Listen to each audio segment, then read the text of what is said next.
When you're looking for the biggest, the baddest, and the most snowcross-like sled from the factory, there's always been one acronym that sets itself apart.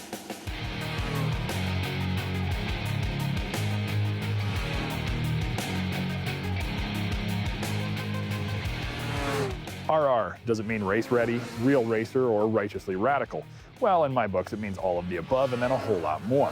But the truth is, over the years, the RR has softened its delivery quite a bit, and for that, we're grateful. While the RR sleds are still super aggressive and offer the ultimate in shock capability and adjustability, they now ride much smoother on the lower settings.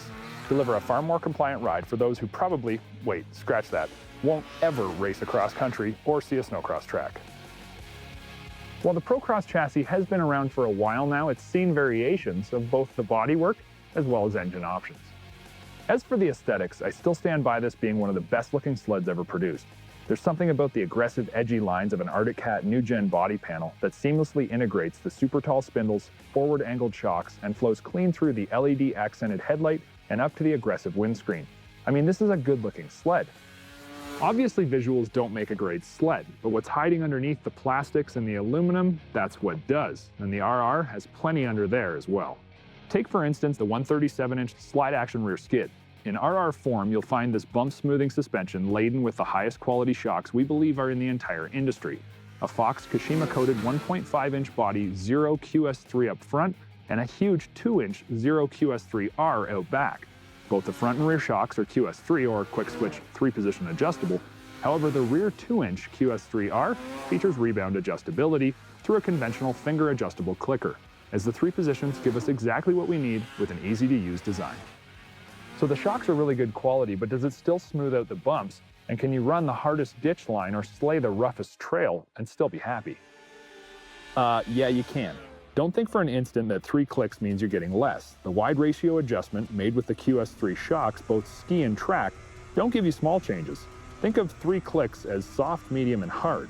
When you want to push it, the 3rd setting is Snowcross Racer Stiff and will deliver all the high-end damping performance you've come to expect from the RR moniker.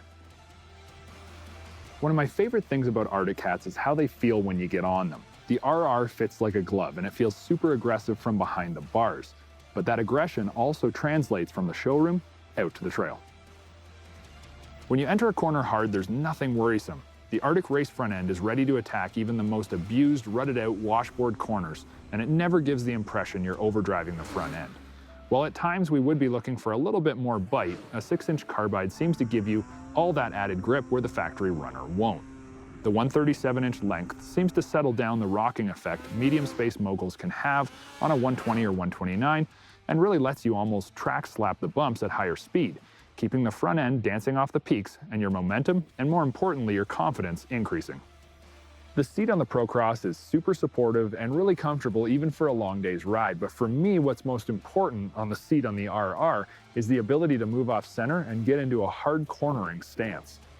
Arctic Cats have always railed corners, and the 137RR is responsive and happy to do just that. However, it's when you use your body weight to really get aggressive with the Procross chassis that it truly responds the best.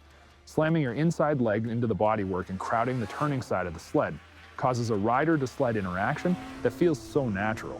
When you really ride this sled, it delivers so much more than if you just stay upright and leave your body English at home. Cracking the whip on the 800 CTEC 2 is nothing short of impressive, and while the rest of the big bore industry has gone to 850, there's still lots left in this little slot skirt. The 160 class horsepower is put to the ground so much better than on a 129 or a 120. That sweet Ripsaw 2 1.25 grabs the earth and won't let it go. While an ice ripper would help out even more in this area, the traction is still very good.